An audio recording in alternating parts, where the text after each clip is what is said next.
Welcome,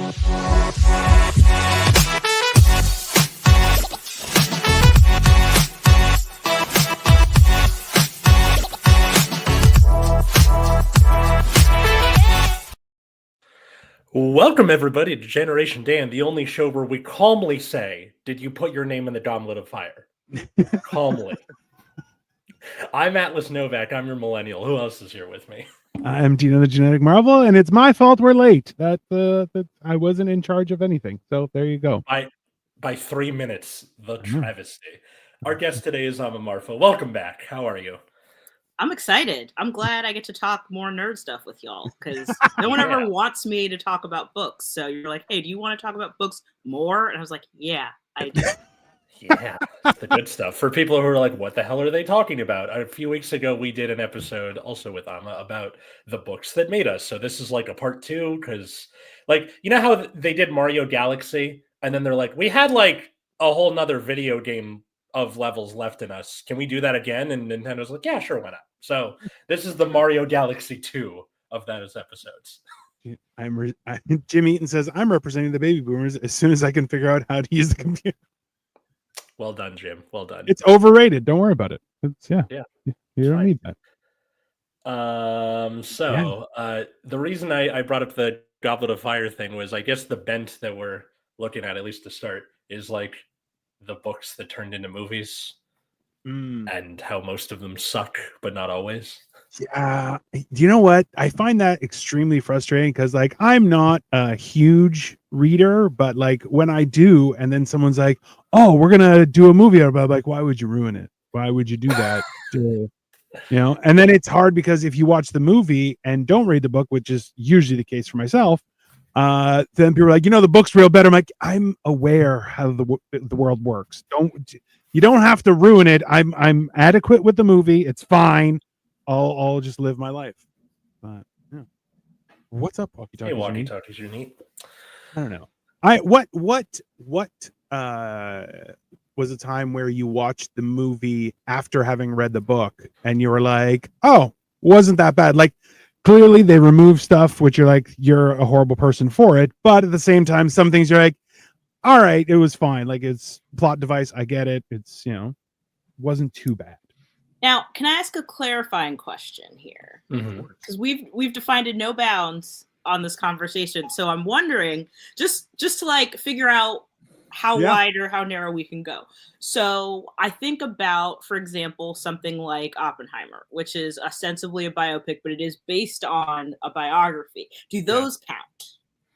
I feel they should. Yeah. Like, because if it is, then that means we get to rip on Green Book, and that's even better. Then yes, let's do that. I'm happy to rip on Green Book, so let's go. But okay, so to Dino's question about like the book that was then adapted into the movie. So A Beautiful Mind, a biopic people have feelings about, right? You like it, you don't. I really liked it at the time it came out. I haven't revisited it in a while. But I think the nature of some of the stuff that makes that movie interesting, like someone read that book and was like, here's what's going to work, here's what's not going to work. And I think it was kind of like an artfully turned thing. Because in reality, it was like, hey, I'm talking to aliens. And someone's like, we're not going to want to watch someone do this for 2 hours. So what if he thought he was a spy instead? And that was, it was a adaptation that made sense. So obviously they're not exactly the same, but I get why they did it. Oh, G for Goober. Thank you so much. Hold on, let me reward you with something before we go any further. That is horrifying. That question. It's right here. Is this? There you go. That's how you get reverse. Who is? Well, come on, man. Why do you have to be a bad person? That's all right. Thanks anyway. Yes, we're all reading them. Thanks. Yes, but you have to say something interesting first. Come on. Okay. Jaws. That's fantastic. So, I never read the book of The Beautiful Mind. I only really know it as a movie, which I feel like that happens a lot, where you're like, wow, that was a really good movie. Where did they get the script? From the book. Like The Graduate, also a book. Fantastic movie. I don't think most people don't go like the book was better than the movie. The movie took the book and did something interesting with it. With the cinematography, with using instead of a score, they used a soundtrack, which was one of the first movies to do that. And and made a meme out of Simon and Garfunkel. So good job on that, 40 years in advance, fellas. But yeah, I always show it to my film study classes every year because a lot of them are about to be in that situation. And also a lot of the stuff that they recognize in movies have their roots there. Mm-hmm. There's a trope on TV tropes called Seinfeld is not funny, which means that people who watch Seinfeld now go, well, this is played out. But at the time, it was cutting edge. So I think The Graduate does that. Maybe. I could definitely see that. And I did watch the Festivus episode of Seinfeld with someone who had never watched Seinfeld before, and she hated it. So that'll happen. My wife has never watched Seinfeld, and I kind of look at her because somebody will make a reference, and I'm like, it's funny, and she's like, I don't get it. I'm like, that's because you're a bad person. Don't worry about it. But that's Seinfeld not being funny was part of the hilarious part about it, right? It's the fact that you're like, that's not funny, which is hilarious because it's weird. But well, I think some of it was, and then some of it I think was I don't know. I think it depends. Well, perfect example. Them waiting at the Chinese restaurant to get a table. You're like, is something everyone has experienced, and looking back is hilarious, but it's not funny. You're like, that's not a funny, it's an event that people identify with as opposed to, it actually being hilarious. You're like, yeah, because when I've gone through that, I'm like, I'm prepared to murder everyone here. That's just immediately. Of course, I'm not quite right. Yeah. It's a perfect example of a bottle episode, which is it all takes place in one room. Yeah. And one of the things I make my creative writing students do is they have to write a bottle story because it forces you to think differently. You can't go anywhere. What do you do with your characters? And bottle episodes happen because the studio will run out of money, but they still have to hit a certain episode count. So they're like, let's just do it all on the one set. Yeah. And then it's not going to cost any money. Atlas, there's a writer for Vulture named Catherine Van Arendonk who, if there are hills to die on, one of her big ones is what does or does not constitute a bottle episode. And she has a lot of opinions about it. And I'm thinking about it now because you're wearing the Woes Hollow shirt, and someone on the internet said, oh, that episode, the Ortbo, is a bottle episode. And she's like, no, it isn't. And did a 7-minute. No, exactly. It isn't. Yeah. But that terminology has gotten co-opted for a lot of things that are not that. But you bring up what is a good bottle episode reminded me of that. But yeah, the Chinese restaurant, the Fly episode of Breaking Bad, the Star Trek episode where they make a ship in a bottle. That's where the name comes from. The episode of Archer where they're stuck on the elevator, and that one's great. But I like a movie that takes place two come to mind. Is there's a movie that takes place just in one situation, and then you just see all this entire world transpire. One is The Sunset Limited with Samuel Jackson, Tommy Lee Jones, and they arrive at the guy's house. They talk because he saves him from jumping on the tracks, and they're kind of discussing why should you or should you not. And it's originally a play, but it's all just them two sitting on opposing sides of a kitchen table. And then the end is they leave and they part ways. And you're like, which is wild. Waiting for Godot, another great example of that. Yeah. It's two people waiting for their friend to show up on the train. Are we counting plays in this, by the way? Sure, why not? Hell yeah. Okay. They made a play out of the Chinese restaurant episode of Seinfeld. You can do it as a one-act play. You can buy the rights and do this at local community theater. It's pretty. I kind of love that. Yeah. Or kids at a forensics competition. It's we're doing the Chinese restaurant episode of Seinfeld. That's amazing. I feel like that's a win, right? It's the same. There's a movie with what's his name? The guy who played Venom, Tom Hardy. Tom Hardy. He does. There's a movie called Locke, Locke, and it's him driving in an X5 BMW SUV on a highway, and you essentially watch as his entire life comes crashing down, all on the premise of him trying to do the right thing after having not done the right thing. And you're like, it's a lot. I mean, the whole time you're like, I can't. It's kind of like a car accident. You're like, I can't. I'm not supposed to, but I'm definitely not turning away. Just oh my god, what the, it's. Mm-hmm. I feel like there's a certain element of that, and even when it comes to those situations, like in a book, like it's once it's got you properly, like then you really get sucked into that world, right? And I think one of the big disconnects is when they do an adaptation, like they kind of miss those triggers that really kind of suck you in, and then you're kind of like, well, now I'm just an observer, and you're like, that's not really how it's successful, right? Yeah, like I'll give you a good example of that. My wife just reread The Handmaid's Tale, no reason, and and she's like, I'm gonna watch the show because I've never seen the show before, and she's like mildly disappointed by the show because due to the fact that it's a TV show and the book is a story with a set beginning and end, when the first season ends, the book ends, but they still have to keep going as a TV show. So she said they did certain things with certain characters, with plot points differently so that the show could keep going, which kind of ruined it for her. That doesn't necessarily make it bad, but there are like things you have to give up by adapting it to a TV show or a movie in order to make a good TV show or movie. That is rather unfortunate. It is. And I think too, like sometimes the faithfulness is the thing that makes it good, and then sometimes the lack of faithfulness is also the thing that makes it good. Like I think there's a case for both. It doesn't have to be faithful to be successful, but I do think that with TV in particular, like the longer it has to go, the further afield you get from the source material. So if you're really attached to the source material, that makes it difficult, which is why if anybody who makes TV is watching this, there is no shame in a limited series. No, no shame in it. Like, just do one and shut it down. Like, listen, that's okay. This is one of those things where, like, I remember when everyone was like going crazy over the show Lost, and I was watching it, and I would watch an episode every once in a while. I'm like, I don't like that they add more questions than answers every single time. Like, that's unreasonable.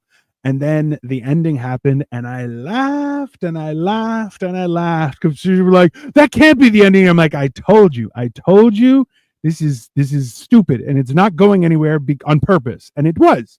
And but then you have other things like Game of Thrones. Oh, Monty, why would you have to put you in timeout? No, just put him in timeout. You're in the corner, sir. Just calm down. Okay. Yeah. So like, Lost made the mistake because J.J. Abrams is this kind of person where he's like, the mystery is the point, and it's like, no, but also no, because like Severance, which this shirt is from, that I love, that just finished its second season. You guys should go watch it, audience, if you haven't already. But they know about the J.J. Abrams of it all, so they'll do a thing where they'll like give you a couple answers and then add a few questions on top. So like, here's 2 answers and 3 questions. Sure. And like, but it's the big failing of Lost was there were 0 answers. There's nothing. There was only assumptions, hypotheses, no answers, right? And that's like at least, and it's one of the reasons why for me, Rogue One was is probably my favorite Star Wars movie because it answers a ton of questions, very few questions added to the mix, right? Yeah. It answers a bunch of stuff, and also after 30 years of waiting, you get to see Darth Vader just ruin someone's life multiple times. You're like, that is what I paid for right there. Just the 30-second ending. Good stuff, right? But yeah, Jim even says, look, MASH should have been only last 3 seasons for sure. Walkie Talkie says, I haven't seen enough of MASH to know if it ever like. That's a generation thing too, though, right? I figured, Which, well, and MASH was a film. Yeah. And then they were like, all right, now let's put it on TV. Yeah. And then it went too long. It's Yeah. So Steinbeck's Of Mice and Men and Grapes of Wrath are pretty accurate movie adaptations, right? I don't know. I can barely read your comment, let alone the books. That's As an English teacher, I do appreciate when there's like a pretty accurate movie version of the book, because usually that's what gets my kids to read the book. Is you guys keep talking. If you make it through all this, we can watch the movie version of Othello with Lawrence Fishburne. I was just going to ask, so when you're deciding what to show, Is it, do you tend to lean towards the one that's like more or less aligned with it was as written, or are you open to doing like an imaginative reinterpretation? So like you could do Lawrence Fishburne's Othello, but you could also do like the Mekhi Phifer, Josh Hartnett. Oh, how do you make that decision? I think it depends on the class. If they are sillier, I will go with the more realistic one. If they are a class that like has a good head on their shoulders, I'm cool branching off for it. Example, my honors class this year, they're like smooth as butter. They're great. And I did like a whole little side quest about queer coding as a thing using Romeo and Juliet and Mercutio. And in order to like top off that lesson, I picked the scene from the 90s Romeo and Juliet where it's like his reveal and he's a drag queen just to like pow, there you go. So yeah, loved Othello with Morpheus. Yeah, that's fair. It's true. They play it completely straight and it's like it's good. It's for what it is. I think it's solidly done. And look, meaningful movies like that. Like I love a movie that has a good meaty purpose, right? It's when it's just like it's the same thing. Like I know Victoria and I will do this where we'll turn on a movie like, okay, let's not have to think. So you're like, okay, that's blockbuster explosions, things like that. You know, like we turned on Fast and Furious, Fast X the other day, and it's like you don't need a brain for this. You just turn it on, and that's fun. Yeah, it's Mario Kart the movie. Yeah, basically, right? So, but yeah, no, that's and like and also too like watching something like Oppenheimer. Like we did Barbenheimer, so we watched them both in one day. Okay, which first? Oppenheimer. We watched Oppenheimer first because we wanted to not, you know, be emotionally devastated by the end of the day. You know, and Barbie's the palate cleanser. Yeah, well, you know, you're like, all right, this is fun, and you know, who doesn't like a Mojo Dojo Casa house? You're like, that's fantastic. You're like, clearly, you know, the marketing on that could have been fantastic. Just you know, it's an older version of Barbie's house, and it's designed by Spencer's, and that's Ken's house. There you go. It's horrible, absolutely horrible, right? So yeah, but that's like. Even that, like it's Oppenheimer where you're going, a lot of people don't realize how horrible he was treated afterward, right? And you're like, he knew exactly what he was getting into and how bad this was going to be for him. If he was like, if I'm successful, it's like I failed successfully because nobody's going to love me after this. And you're like, yeah, that's about it. And they're also going to pin it on you. Sucks to be you, bro. But you know, it's and to me, that's an example of an adaptation that was like it was efficient, even though yes, Oppenheimer is a long movie, but I did the audiobook of American Prometheus. It's a 26-hour audiobook. So oh my god. Yeah, so to be able to then it's like a 900-page book, 26 hours to read it. But yeah, so like to be able to condense that into the kind of narrative that you got. Now, are there things that I wish that they had gotten into? Yeah. Do I understand why they skipped them? Also, yes. But that's the work of an adaptation, right? Is to figure out if you're telling a new story in a different form, what makes that compelling and as truthful as you could get it in this particular era of biopic. We didn't used to care about that, but now we do. So, yeah. Well, like, and then you have stuff like the Harry Potter movies that gutted certain parts, and you're like, why would you do that? Why would you? If you can make the Deathly Hallows 2 full movies, which I don't know if that was necessary, but like the other ones, you could have done the same thing. Why would you? It's a great story, you know. It's weird. The choice. I'm of the opinion that like the third movie is generally regarded, A Prisoner of Azkaban is generally regarded to be the best movie. Yeah, just because the director did things with it that it's a Cuarón. It's gonna be good. Yeah. So like he like did things with the cinematography and the pacing, and yes, he cut out some stuff, but it's also like the most unconventional Harry Potter of all the books because there's no Voldemort problem. It's just like, you know, hey, we got to solve the mystery of like why is Hermione in 2 places at once? And I have a godfather now, and he's trying to kill me. Why is he trying to kill me? Like it like almost establishes a secondary villain and then kind of like rug pulls you on it, which is good. But because it's unconventional, I think it lent itself well to Cuarón doing that. Then the rest of the movies are like not very good to decent. Like movies 4 and 5 are terrible. Like the 5th movie is the shortest movie, but it's the longest book. What are you doing? Yeah. You are leaving out so much. Yeah. Order of Phoenix is Umbridge, right? That's the Umbridge one. Yeah. Okay. Which they did Umbridge well, I think. They did do Umbridge well. Yeah. She was properly hated. Yeah. Like and everyone was like, "Oh, she's the worst." Got it. Like it was loud and clear. And then you're like, and then she died that way. You're like, yeah, that's fair. Yeah. I think what they really like stamped on was the Department of Mysteries, because that's the most interesting part of the book. It's you get a peek behind the curtain of the wizarding world. And it's just like, we knocked over the shelf with all the time turners, and then Sirius died, and then Dumbledore and Voldemort breathed some fire at each other, and we're done. And that's it. And it's like the description of the Department of Mystery in the books takes forever, and it's because they go in every little nook and cranny because they're looking for this specific thing, like this MacGuffin, and it's just they like squandered an opportunity. Yeah, that I hope they fix. It's a rare instance of like, I actually would have liked to see more of the bureaucracy. Like that's never true, but like that is what made so much of that book interesting. And I think like you bringing up the Harry Potter in particular and invoking Goblet of Fire at the very beginning. Goblet of Fire is my favorite book and is my least favorite movie. Me too. By far. Not the least of which. Yeah, not the least of which because like I think what makes reading a book exciting is like who you envision the characters being. Yes. And I had enough beef with Cedric Diggory's casting to turn me off the whole movie because that's not who he was in my head. Yeah. That's fair. See, my wasn't really the beef I had. The beef was more with the that scene, but that's like the meme at this point.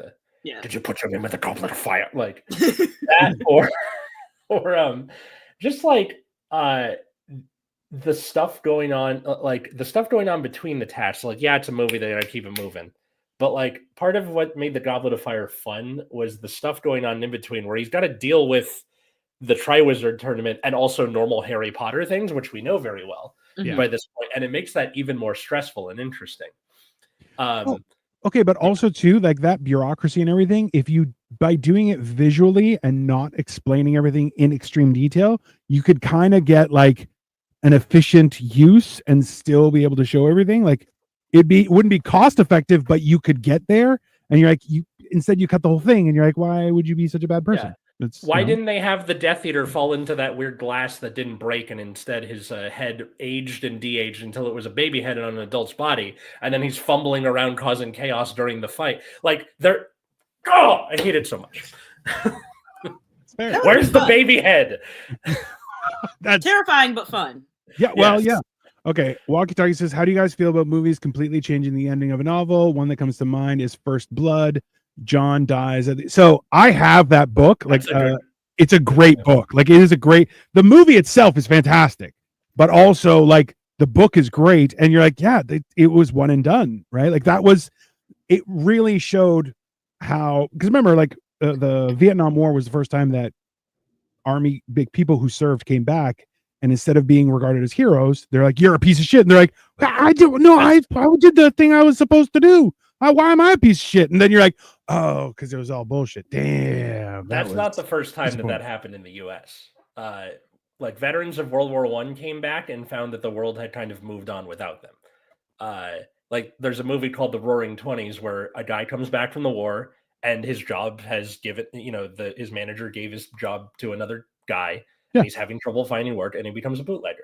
Like, I feel like that's a success, but that's an opinion. Well, there's like an incel angle to the whole movie that I'm not going to get into, but it's a good movie. Go watch it. But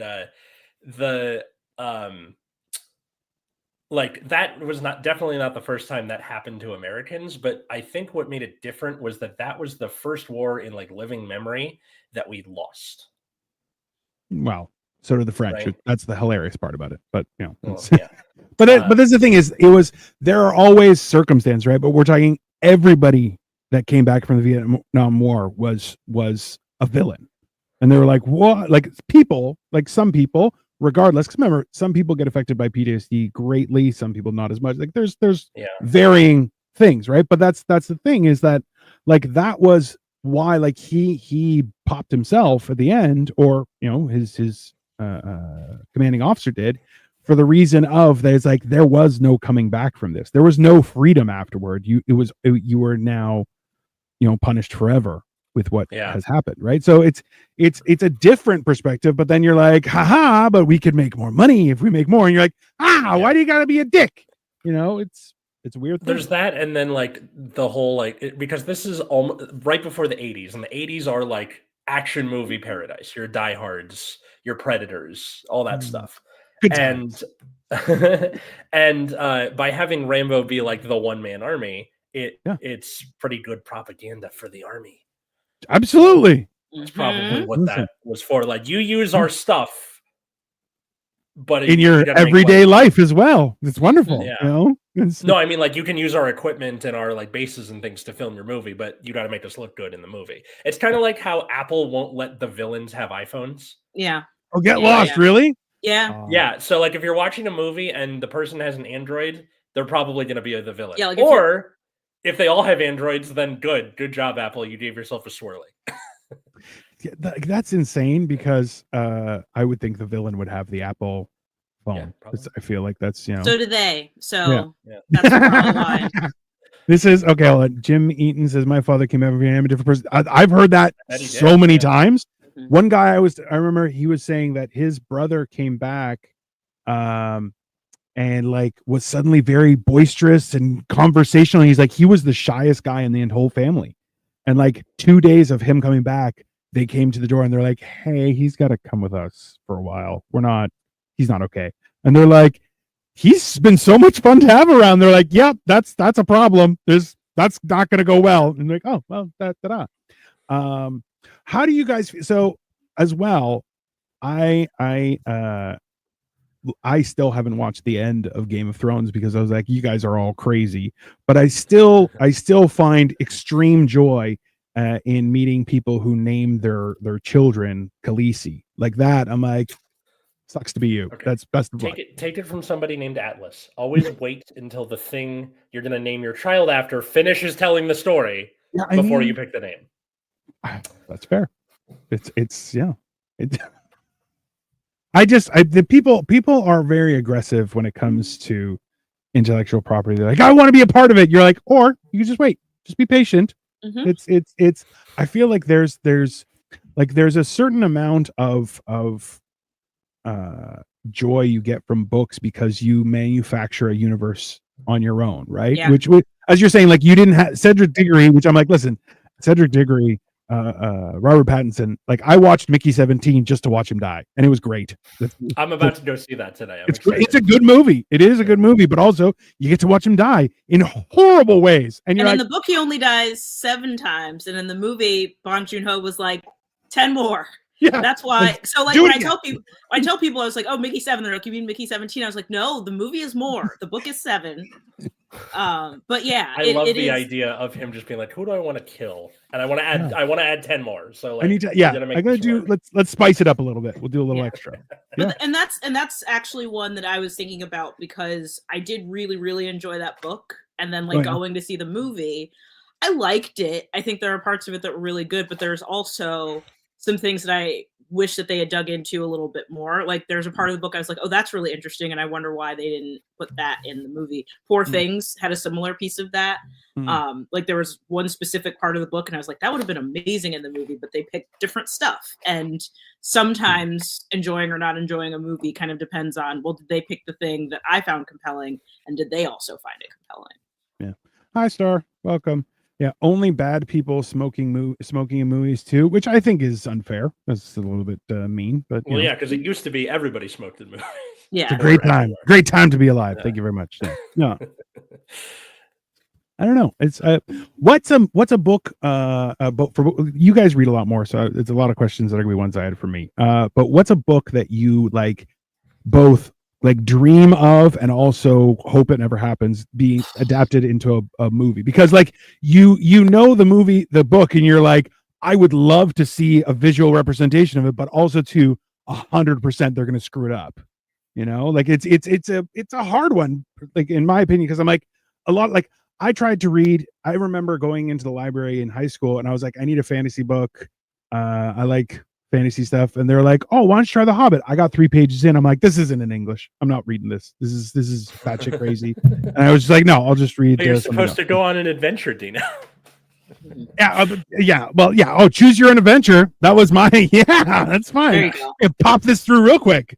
I'm like, watch this. Everyone dies. Boom. It's fantastic. But it's I only got to read more as I got older, and even then, like now, I don't read as much as I would like to, but that's just because I'm addicted to TikTok, like a idiot. And they designed it for that to happen to you. It's through no fault of your own. It's 100% my fault. I'm an old man. I should go be like whittling wood or something. It's breaking rocks with my bare hands. I don't know, something like that. It's the only reason. So I was thinking about this, and it's not one that hasn't already been adapted, but I've expressed this fear to several people, and like the second I say it, they're like, "Oh, you know what? I'm actually afraid of that as well."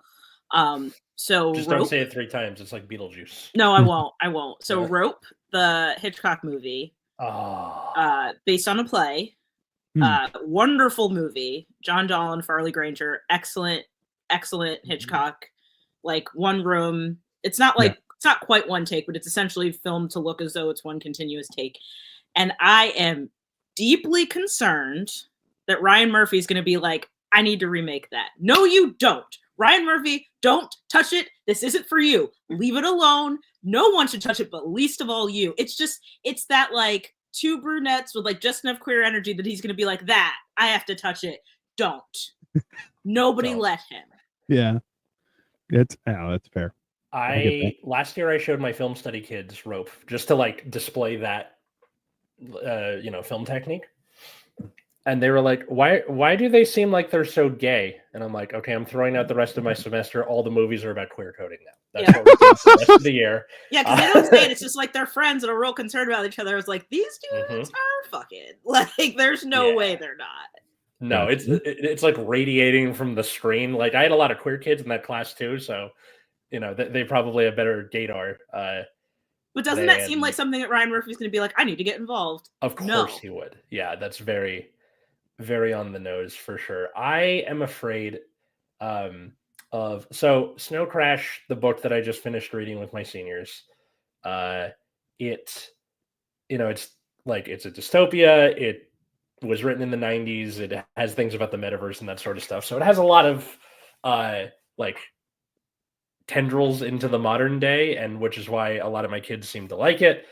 But I'm really afraid of them adapting it because it's got some tech bro energy to it that it's like the don't make the torment nexus thing, where just like some shitty, like a Michael Bay or something is just going to be like more explosions or whatever. And they made a TV movie of it that just kind of, it's not really anything in the 90s. So just skip it. But yeah, I don't want them to make it because even though it's important to read, I think that the wrong people will get their hands on it and make it shitty. Yeah. And that's another piece of it too, is like sometimes you have a take on like who should be involved, and like we don't get to control that, obviously. It kind of reminds me of like when they were getting ready to make Wicked, and a bunch of people preemptively put up a petition that's like, listen, James Corden's going to want to get involved. Don't let him. Like that. Don't let Into the Woods happen again. No. Exactly. So we don't have control over those things. We can petition real hard, and the James Corden people did get loud. I don't know if John Chu was involved in that decision, but whatever. They got what they wanted so far. It doesn't seem like he's going to pop up in the second one. But yeah, like when you have a property that you care a lot about, people then have opinions about who's involved. And that's kind of the sign that the thing it did what it was supposed to do. People feel connected to it. Yeah. Well, that's my problem with Bryan Singer and Michael Bay, which I'm like, you've ruined X-Men and Transformers, because I like comic books, and I'm like, if I ever meet you guys, I'm punching you in the face because you're horrible people. You're horrible people that don't deserve success, period. Which X-Men was like ruined it for you? Transformers, but like from the beginning. Listen, the problem with this is this, okay? If you are a fan of X-Men or comic books in general, okay, they have great, complete stories. And Bryan Singer goes, I want 4 stories put together, and then I'm going to make my own ending. That also doesn't make sense. And you're like, or, hear me out, you have a good story and you could just bring it to life and it'll be glorious. You could just do that. And then you have Michael Bay having Optimus Prime getting his ass handed to him almost immediately. And you're like, listen, he's Optimus. His name is Optimus Prime. How dare you? Okay. Just to be very clear, listen, he guards my desk right there. It's very important. It's very important in my life. And it's one of those things where I'm like, I will murder on this. Just I like every time. Even there was the fourth one where they had a Ferrari Dino and they called it Dino, and I'm like, oh, I feel so important. And then he ruined that too because they didn't release a toy. I'd have 7 of them, but no. Why he's a bad person? It's just clearly the thing. See, my favorite comic is Fantastic Four, and they've fumbled the bag on that 3 times. I have no confidence in you anymore. You have to come to me with the solution. So did they fumble the bag? Yes, but also too, like if you look at Fantastic Four comics, they're extremely wordy and a lot of talkative and a lot of stuff that nobody understands. Where you're going, technically, they kind of did it right. It's just a shitty story that they chose, and you're going like I have a lot of faith in the new one just for the look alone. It looks very interesting, and I'm like, I'm like, okay, but then also they're like, oh, and they're already signed up for Avengers Doomsday, and I'm like, wait, that one's supposed to be in the past. Why do you have the same? They're gonna do more multiverse shit. Yeah, it's all multiverse bullshit. But I do think that I'll say this: I also really like the Fantastic Four. Genuinely it's one of my favorites. And I'm excited about this one, even though the bag has been fumbled, because Matt Shakman, who's directing it, also did WandaVision, and WandaVision is I liked WandaVision. That's that era too. Yeah, so exactly, and I loved WandaVision like so much more than I expected to. Like as someone who loves TV and like cares a lot about like the history of TV and like how it developed, like that was a show that was like that was going to be for me even if I wasn't involved in like the Marvel of it all. So kind of seeing what he did with that, and like it's like, oh, he's gonna have this too. I'm like, I trust him. He's gonna be fine. And anyone who's followed me on Instagram for more than 36 hours knows if Pedro Pascal's going, I'm going. So like we're fine. Yeah, that's for everybody though. Come on. He's like a little candy after a good meal. You're like, he's such a sweet treat. It's fantastic. How could you not? Yeah. In The Last of Us. Yeah. Have you guys read the Dune books? Thoughts on the 80s versions and the new version? I never saw the 80s version. Oh, you're missing out. You're missing out. Seen the movie, the new movies. They're good. They're pretty good. So this is the thing is that as well, there was a guy, I forget what his name is, but he had like he wrote an entire not a screenplay, but like all like a storyboard of his way of doing the movie, and apparently it's like mental, and people are like, oh, we can't do that, and you're like, bro, that would have been the greatest movie of all time. Like it's way more aesthetically pleasing and more like just way it basically looks like a very, very enjoyable mushroom trip made into cinema, and I'm like, I'm there for it. And people were like, scale of 1 to Patton Oswalt's Star Wars filibuster. How mental are we getting? You know what? Okay, let me hunt down some the Dune that never was. Yeah, it's a Jodorowsky's Dune is what it's called. Jodorowsky's Dune. I'll have to look that up. And I can't. That's not a really good picture. Hold on, let me see here. I love walkie-talkies are neat. While you're looking, says, imagine if Wicked was directed by John Woo. It's her going, it's me, and a bunch of doves. Like, so you can see the. Let me just share my screen for what I think this is it. Yeah, just so you can see. That's one of the images from his. Whoa! Yeah, like that is cool. For people who are listening to this on your podcast app, go find the YouTube version. That is beautiful. Yeah. Jodorowsky's Dune. It's the Dune that never was, but like his actual the book, like his storyboards of it. You're looking, and you're going, oh, this would have been just like the fact that it has color to me just feels compelling because I've not having watched either of the Dunes. You know, like one day, but I have but one life to live, and they just keep making TV. But the fact that there's color in it compared to what I've seen from like Dune, I'm like, well, there's the episode title. Look, and it's a lot more color Here, let me show you this as well. I think the point of the movie Dunes is this: when you're spiced up and you have the striking blue eyes, it's supposed to contrast with the background. I think that's the idea. These are the ships.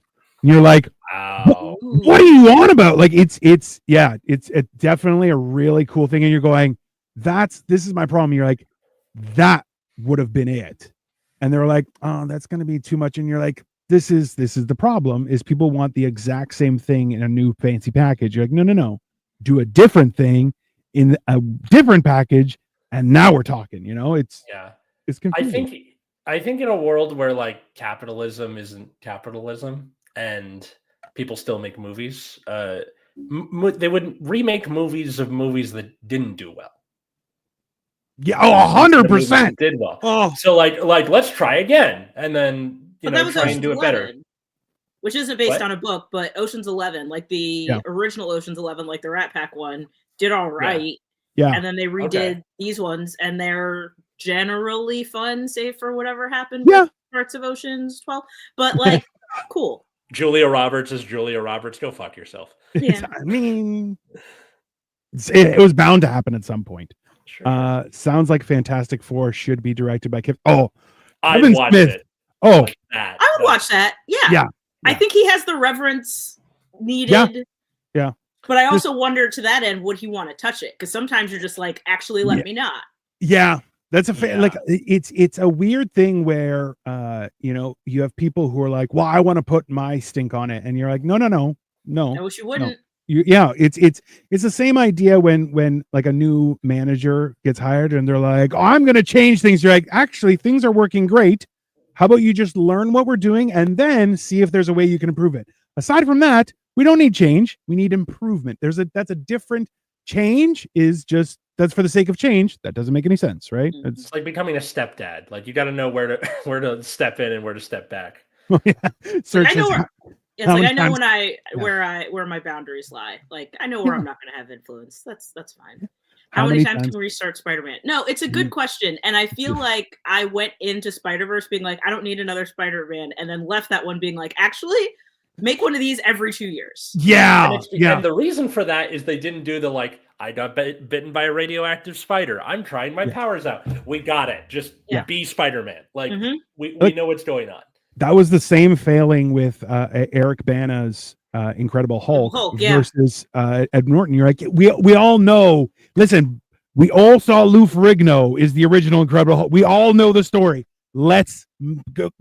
We can skip that step. We've all come to a consensus. We don't have to hear that part. We'll go on to the next part. And let him have the sad walking away music from that. I do wish that stayed. Let's be honest, because that is Well, and to that end, I think that's another strategy that Matt Shackman is doing with Fantastic Four. Is we know how they get their powers. We're just let's just assume everybody knows and move in. So I like that about it. Yeah.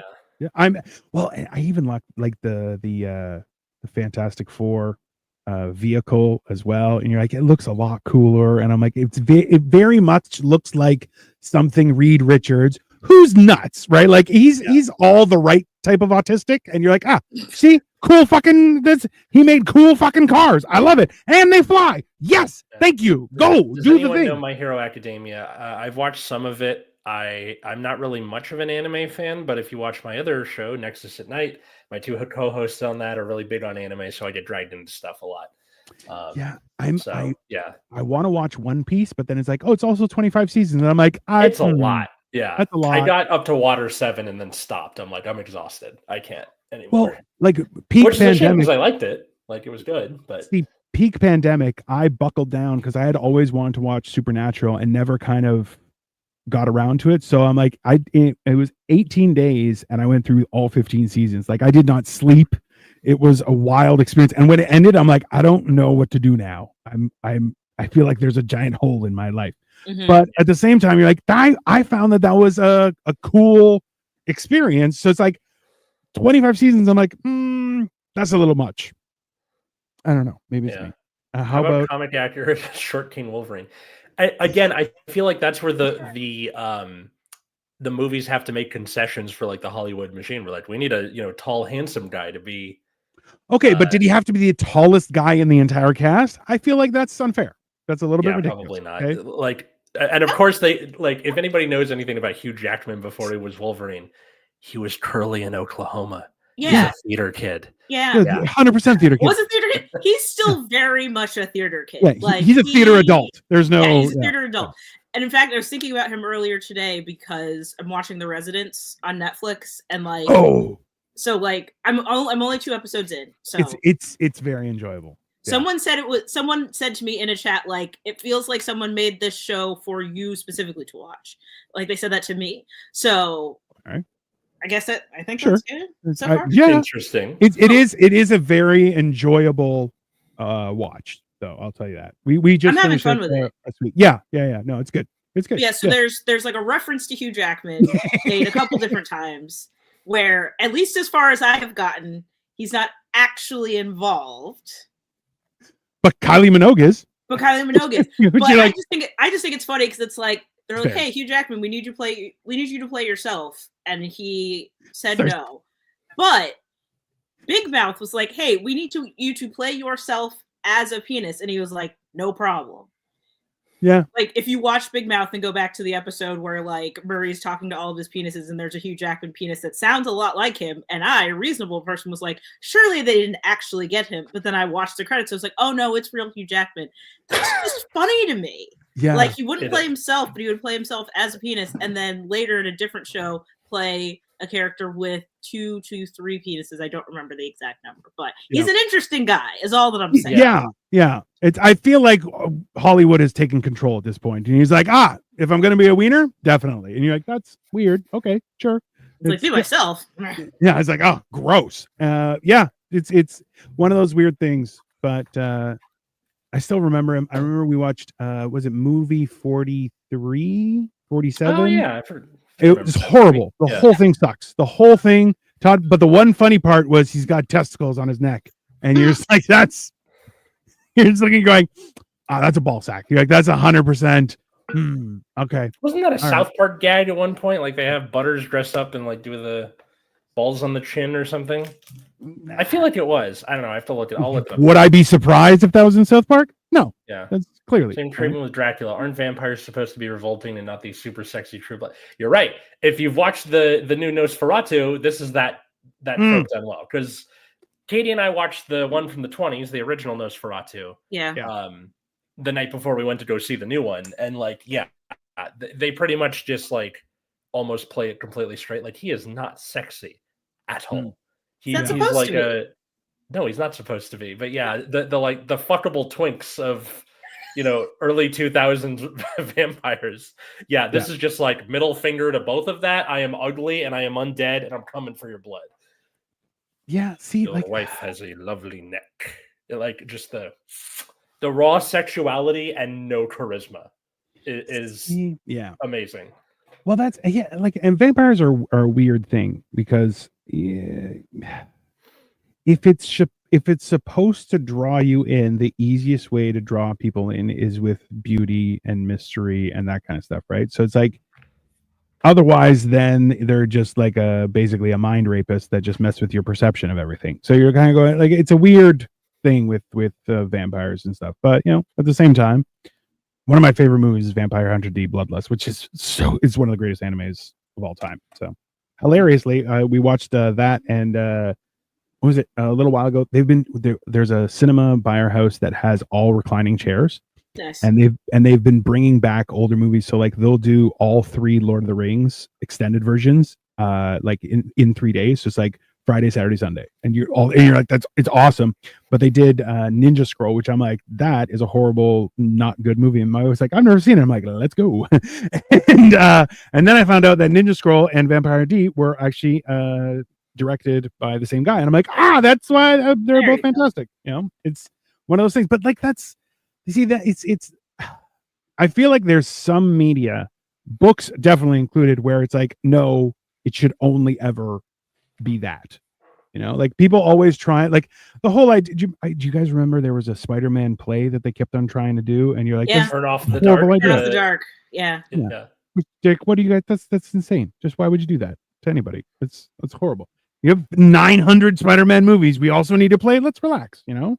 It made for a great Unbreakable Kimmy Schmidt joke where Titus tried out for Spider-Man, Too Many Spider-Men. Yeah. And there are just Spider-Man all over. So great.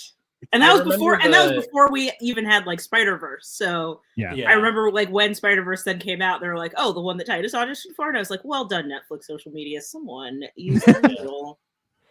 But even Spider-Verse is also had a gag with it too, where they had like Randy. He's trying to stop, because there's the whole episode is it turns out Broadway plays are to get women to give men blowjobs through the subtext. That seems and fair. Like at the end, Shelley, Randy, Stan's dad, their daughter goes on a date to a Broadway play. And then he's like, I have to stop it. And he like dresses up in a Spider-Man costume and then ruins the whole thing. So, like, yeah. Hear me out. A new zombie series where a model convention gets infected. Super sexy zombies is going to be the future, guys.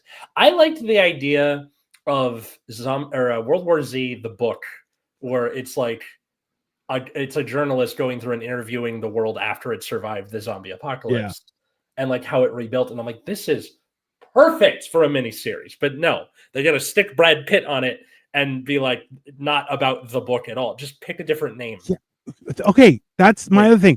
Why can't you just hey, it's the same. You can say, oh, so it's based on that universe, but we're doing it from this angle. Great, okay, I'm all in, no problem.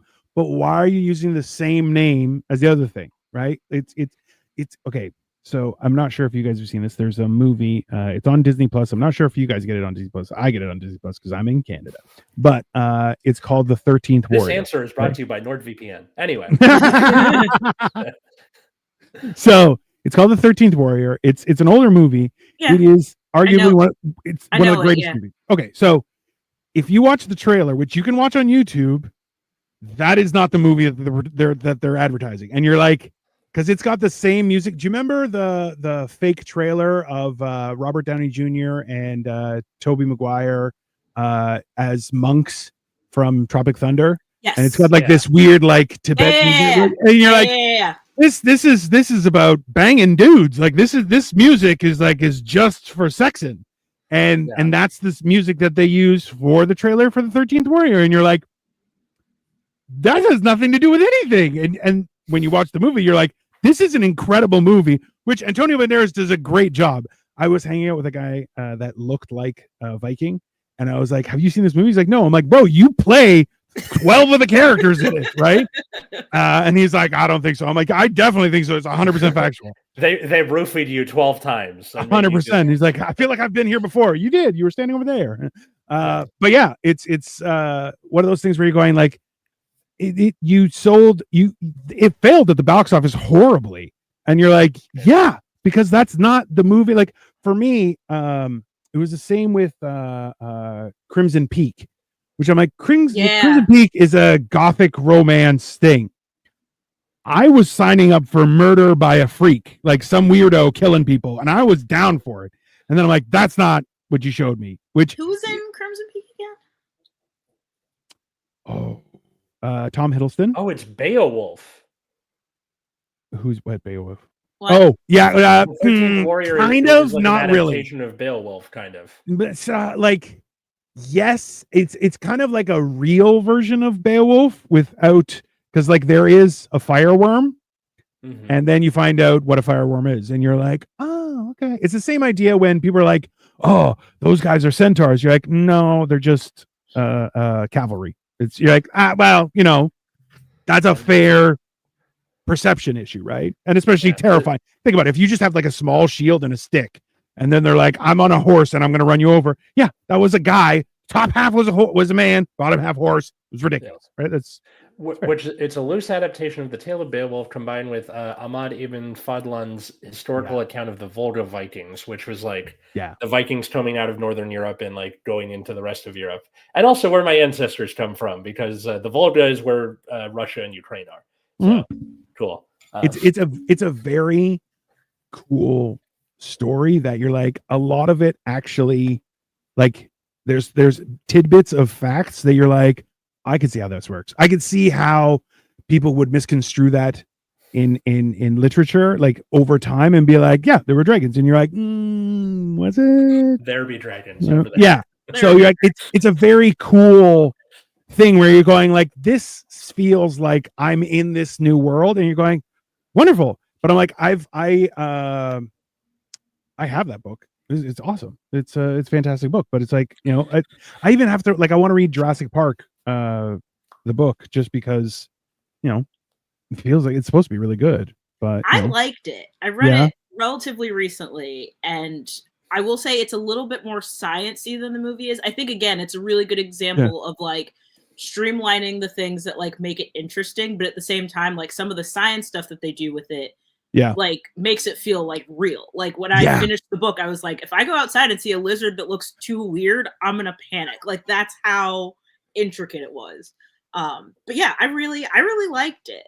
Yeah, I mean, there's a lot to it, right? Like it's because the book for 13th Warrior is Eaters of the Dead, and it's a good book. Okay. It's pretty wild. Yeah, and it's only like $4 for a paperback because like they're gone. They're, you know. What's up? Hey, Zaragoza, how are you, sir? And Andrew Jackson Dillingham YouTube channel. Jesus, pick a title, buddy. That's all right. Welcome. Yeah, that's a little much. What's everybody? It's his Andrew Dillingham. It's like that's your name's already there. Very clearly, Andrew Dillingham is like, you're gonna know it was Andrew Dillingham. He just DJ Khaled himself. A little bit, you know. Which I'm the best. Yeah. So I guess all of this is to say that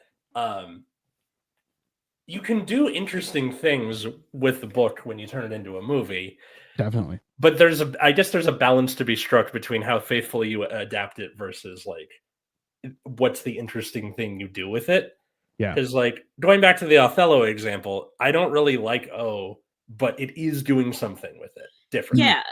And I think it's one of the, I think, less successful examples of something like that era was doing a lot. So like what did not so well, Clueless did really, really well. And 10 Things I Hate About You did really, really well. And I still maintain that like the Anyone But You that came out, I don't know, a couple years ago with Sydney Sweeney and Glenn Powell, like if someone had told me that was, I think, As You Like It. No, not As You Like It. Much Ado About Nothing. Like She's the Man being 12th Night. Yeah, like yeah. So we had an appetite for that for a long time. And yeah, if someone had sold Anything But You to me, or Anyone But You as the Shakespeare adaptation, which it was, I would have gone running. They sold it wrong. But anyway, I do think that was like an era-defining example of just like, let's just make this something different. And they did great. Yeah. Like if Something Rotten can be a like fucking banger musical off of like people being jealous of Shakespeare, you can do anything. Mm-hmm. Just be careful. It's kind of like so there's this cover that Aretha Franklin does of Eleanor Rigby that is completely different than the actual song. Yes. You know, it's lights, it's jazzy, it's very almost happy for talking about someone being lonely and sad. But it's different and in an interesting way, which I think is what you have to do instead of doing what The Handmaid's Tale is doing and just be like, we got to hit 3 seasons, guys. We got to change some shit. It's like, don't just make a mini-series and call it a day. I think they actually did at one point.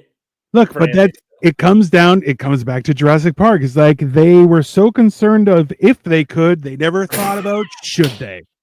And now we're on our 7th or 8th Jurassic Park, not inclusive of the animated shows, but at least Chris Pratt's not involved, and Mahershala Ali is going to be back on the big screen, so I'm going to hear it out. Yeah, well, look, yeah, sure. I'm all for dinosaurs. My name's Dino. I'm like basically they made it for you. Yeah, as long as there's an ankylosaurus in there, I'm good. It's that's the one with the big hammer tail, right?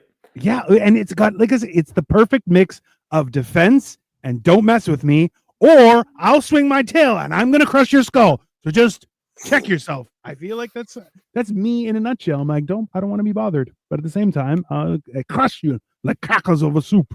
It's perfect. It's fantastic. We should do this again every few months. I feel like the going back to the book stuff. Listen, in all honesty, Amma, it's up to you, but I'm happy to pretend to read stuff and we do a little book club thing. I'll do my best. Anytime you'll have me. I would love to. Awesome. Who doesn't like talking about right. books? Come on. And then we also have to we have this air of superiority. Like we read and people are like, so smart. Audiobooks are perfectly fine. Audiobooks count as reading. Sometimes when I'm teaching. They count. What? Don't let anybody tell you differently. They count. Yeah. Yeah. Well, you can't read and drive. It's ridiculous. Come on. Safety first. But you can read when you're on the train. # public transportation. Yes. Thanks, everybody, for watching or listening to Generation Dan. Thank you so much for coming on. Where can people find and follow you? I am on Instagram and YouTube at Amma Marfo, AMMAMARFO, all one word. I'm on Blue Sky sometimes. It kind of depends on when I remember I have it. And yeah, I tell jokes wherever you'll have me. That's fair. All right. You can check out at Generation Dan on Blue Sky on Instagram, or you can like or follow us here on YouTube. Subscribe, tell your friends, all that good stuff. Find me at Atlas Novak right here, Novack, anywhere social medias are found, on Blue Sky, on TikTok, on YouTube. Recently, I've been doing a series of sketches of the things I get to do because I get to school before anyone else, like sing Broadway karaoke. But there will be more in the future of me doing shenanigans that'll probably get me in trouble. We'll see. You can also check out my other show, Nexus at Night, which streams on Friday nights, and that's about the trading card game Card Fight Vanguard. Dino, how about you? I'll be honest, every time I get a notification from TikTok that you load something, I'm like, I really hope it's not him getting fired, because he sings a lot in his classroom. I'm all for it, but I'm like, I just don't want you to get caught. There. I know, but it's like somebody's going to be like, hey, someone's using our school for a production. It's like, is it a production or is it TikTok? I feel like there's a middle ground. I see a lot of teachers do film at their school, and that they seem to be fine. So, which is hilarious, because you now confiscate people's phones if they pull them out. It's kind of hilarious. During school hours. During school hours. School or after school. Hey, you're an employee, sir. Follow the rules by example. How dare you? Anyways, I am Dino the Genetic Marvel. You can follow me wherever. You can follow me on the street. It's nice to be the receiving end of, people just assume I'm following them. I have multiple times had to be like, would you like me to go onto the other side of the street? And they're like, yes, please. I'm like, no problem.